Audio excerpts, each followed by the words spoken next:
नगर निगम सोलन में mayor, deputy mayor और पार्षदों में हुआ विवाद लगातार बढ़ता ही जा रहा है, जिसकी वजह से सोलन शहरवासी बेहद चिंतित है। नगर निगम सोलन में हुए हंगामों को शहरवासियों ने शर्मनाक बताया। उन्होंने कहा कि नगर निगम में 2 वर्षों में केवल हंगामे ही होते रहे, किसी ने भी विकास की ओर कोई भी ध्यान नहीं दिया। सोलन में ना कोई पार्किंग की समस्या का हल हुआ और न ही पानी समय पर मिल पाया। शहरवासियों ने कहा कि उन्हें उम्मीद थी कि कांग्रेस की नगर निगम शहरवासियों को कुछ राहत प्रदान करेगी।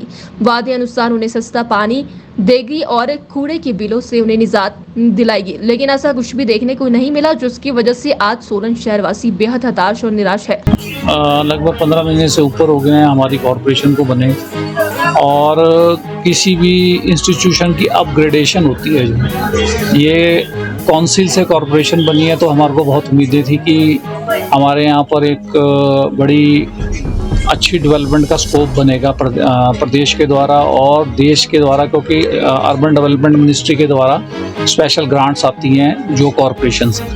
लेकिन इन कॉरपोरेशंस में सबसे बड़ी दिक्कत का सामना जो ये कर रहे हैं कि जो हमारे साथ वादे किए गए थे वो वादे भी पूरे नहीं किए गए। सर्वप्रथम मैं बोलना चाहूँगा, जैसे पानी फ्री बोला गया था और उसके बाद आपका जो है कूड़ा भी फ्री बोला गया था, लेकिन आप ये देखिए कि 12 या 13 दिन का पानी आ रहा है और ये जो चार्जेस हैं आप घर घर जाके देख लीजिए।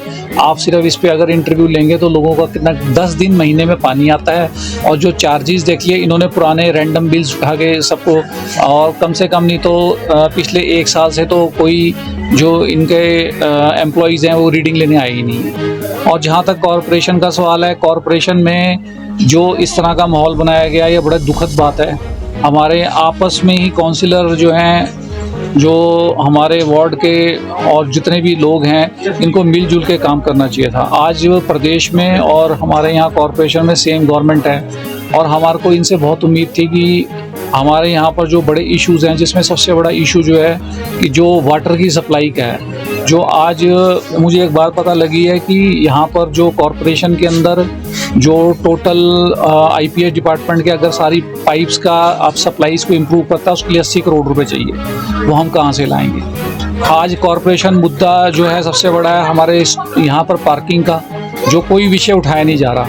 आज हमारे यहाँ रिस्पॉन्सिबल मेयर, वाइस मेयर हैं। आप ओपोजिशन आपकी विचारधारा अलग हो सकती है, कांग्रेस और बीजेपी की विचारधारा अलग हो सकती है, लेकिन एक ही देश के एक ही छत के नीचे में लोग रहने वाले हैं। ये बहुत गलत एक मैसेज गया है पूरी स्टेट में कि आपस में ही काउंसिलर लड़ रहे हैं। ये बहुत गलत मैसेज है, और इस बात को आगे ना बढ़ा के इनको रिजॉल्व करना चाहिए इशू।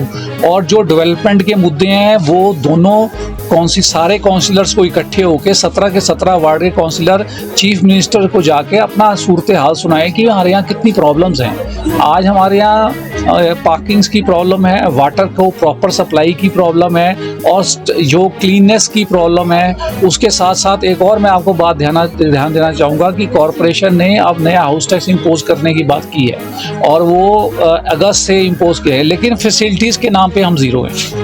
हमारे को कोई फैसिलिटीज़ प्रोवाइड नहीं की जा रही। आप टैक्सेस इकट्ठे कीजिए, लेकिन आपने अपनी डीपीआर सारी प्रॉपर बनाई होती है और आपने स्टेट गवर्नमेंट को सब कुछ प्रॉपर भेजा होता, तो हमारे यहाँ डेवलपमेंट स्टार्ट हो जाती है। और एक और बात मैं ऐड करना चाहूँगा कि पिछले 1.5 साल से जब से ये बनी है कॉरपोरेशन, तो हमारे पास कमिश्नर ही नहीं है। आपके पास जब एडमिनिस्ट्रेटर ही नहीं होगा तो वो प्रॉपर काम कैसे करेंगे?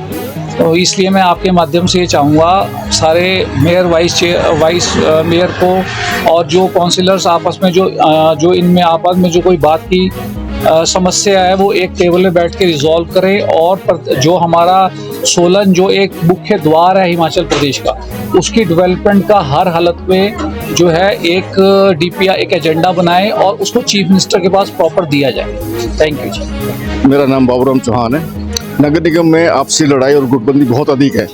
मेयर अपनी चलाती है, काउंसलर अपने चलाते हैं, जिसका प्रभाव लोगों के विकास कार्य पे पड़ रहा। लोगों के नक्शे पास नहीं हो रहे। और नगर निगम में कहा था कि हम पानी का बिल माफ़ करेंगे। पहले बीजेपी की नगर पालिका थी, बाद में ये कांग्रेस की होगी। जब कांग्रेस की सरकार आई तो कांग्रेस में भी ये बिल माफ़ नहीं कर पा रहे। इसी तरह ही इन्होंने 1 साल तक पानी के बिल ना देके लाखों रुपए इकट्ठे किए लोगों से हैं। 1 साल के बाद 5-5 हज़ार का बिल लोगों को नगर पालिका ने दिया। इसी तरह प्रॉपर्टी टैक्स लगाने जा रहे हैं। इन्होंने पहले 1 साल का प्रॉपर्टी टैक्स लेते थे ये नगर निगम अप्रैल में, अब इन्होंने अगस्त तक का प्रॉपर्टी टैक्स दिया। जब बात की गई भी आप प्रॉपर्टी टैक्स जो अप्रैल तक का क्यों नहीं ले रहे, तो ये बोलते हैं कि अगस्त में जो टैक्स है रेगुलेशन पर डाला है कि नगर निगम जो है प्रॉपर्टी टैक्स लेगा, इसलिए जब प्रॉपर्टी टैक्स लगेगा वो अगस्त से लगेगा। तो इसका मतलब अभी 2 साल लग जाएंगे इसकी वैल्यूएशन करते हुए। अब 2.5 साल का प्रॉपर्टी टैक्स कैसे लोग इकट्ठे देंगे। और जहाँ तक रही विकास कार्य की बात, कहीं साइड में होता होगा तो होता होगा। शहर में तो जब से निगम बनी एक ईंट नहीं लगी। नालियों के हाल देखो, 2-2 महीने नाली की सफाई नहीं होती है, 2-2 महीने। सड़क का हाल अभी आप देख लो अपने कैमरे से, कूड़ा ही कूड़ा पड़ा है, ना झाड़ू लगा के राजी है ना कुछ, हाँ टैक्स लेने के लिए राजी है। किसी भी परिवार में, समाज में या राष्ट्र में जब कोई आपस का टकराव होता है तो विकास पे तो प्रभाव पड़ता है। तो ये निगम में भी जो हो रहा है इसका विकास पर प्रभाव तो है ही, और ये कोई अच्छा मैसेज भी नहीं है। जो लोग चुन के आए हुए लोग हैं उनको लोगों ने विकास के लिए अपना मत दिया है, तो मेरा मानना ये है कि इनको बैठकर सुलझाने की कोशिश करनी चाहिए। वैसे अभी प्राप्त सूचना के मुताबिक इस मामले में मुख्यमंत्री जी ने भी अपने ध्यान में लिया है और कुछ लोगों को डायरेक्ट किया है कि इसको आपस में बैठकर इस मसले को सुलझा लिया जाए। 2 साल निगम को बने हुए हो गए हैं, विकास नाम की कोई चीज़ कहीं भी दिख नहीं रही है। सफाई व्यवस्था चरमरा गई है, पब्लिक जो है बहुत दुखी हो चुकी है।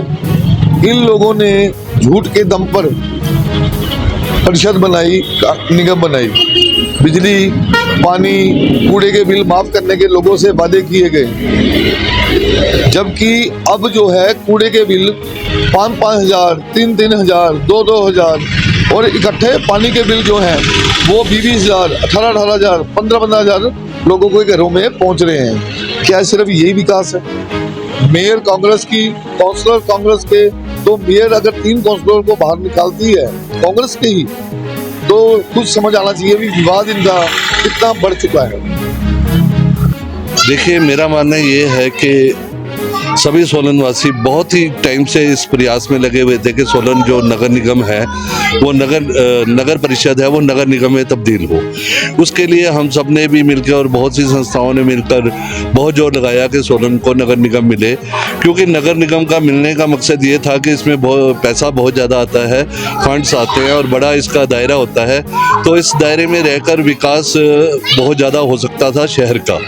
लेकिन अभी ये देखने में मिल रहा है कि अभी हमने पिछला हाउस भी देखा और मीडिया के माध्यम से ही हमने उस हाउस को देखा, तो जिस तरह से वहाँ पर बातचीत हो रही थी और जिस तरह से एक दूसरे के खिलाफ बोला जा रहा था, मुझे नहीं लगता कि आज सोलन के जितने भी वार्ड के लोग हैं उनको दिल से दुख लगता होगा कि हमने किस तरह के लोगों को चुनकर इस नगर निगम में भेज दिया है, जो कि हाउस के अंदर में तू मैं और इतनी जोर जोर से बोलना कि एक जिस तरह से मैं कह सकता हूँ कि एक सोलन नगर निगम का हाउस ना लगे, मोहल्ले पड़ोस की जैसे लड़ाई होती है उस तरह की लड़ाइयाँ हो रही है। तो इस तरह की अगर लड़ाइयाँ ही नगर निगम में होनी है, हाउस के अंदर होनी है, तो विकास मुझे नहीं लगता कि विकास यहाँ पर हो पाएगा। विकास तो खो गया है, जो नगर निगम बनने के बाद विकास होना था वो विकास तो खो चुका है, अब वो विकास को ढूंढना पड़ेगा। और मुझे लगता है कि जितने भी ये नगर निगम में बैठे हुए पार्षद हैं, चाहे पक्ष के हैं विपक्ष के हैं, सबको मिलकर सोलन के विकास के बारे में ज़्यादा चिंता करनी चाहिए। ऐसा नहीं कि एक पार्षद मेरे वार्ड के अंदर ही काम होना चाहिए। अरे आपको चुनकर भेजा है जनता ने, आप हाउस में बैठे, आप सारे सोलन की बात करिए ना कि सोलन में कहाँ कहाँ विकास की जरूरत है। ऐसी कोई बात नहीं अपने के लिए कि मेरे वार्ड को ही फंड मिल जाए तो इसलिए मैं चुप रहूँगा, या मेरे वार्ड को फंड नहीं मिला तो मैं बोलूँगा नहीं। आप पार्षद हैं, आपका काम है सोलन शहर का विकास को देखना, और जो भी विकास का कार्य आपकी नज़र में आता है उसको हाउस में रखें, और जो हाउस में हमारे नगर निगम के अंदर मेयर हैं, डिप्टी मेयर हैं, उनको ये आगे लिखित में उनको दें कि इस विकास कार्य को किया जाए। और जिस तरह से ये अब कांग्रेस की जो नगर निगम है, इसके अंदर में हम देख रहे हैं कि इनके आपस में ही ये लोग रंजिश में फंस गए हैं। तो ये इस तरह से अगर ये रंजिश ही करते रहेंगे तो मुझे नहीं लगता कि सोलन में नगर निगम बनने के बाद जो विकास होने चाहिए थे वो विकास हो पाएंगे। जैसे कि आप देख भी रहे हैं, मेरा मानना ये भी है, मैंने पहले भी बोला है कि सोलन की नगर निगम को मिलकर सबसे पहले ये विचार लगाना चाहिए कि आम जनता को अपनी गाड़ियां, स्कूटर, छोटे वाहन खड़े करने के लिए जगह चाहिए, और वो जगह को मुहैया कराने के लिए अभी तक आप लोगों का प्रयास बिल्कुल जीरो है। जी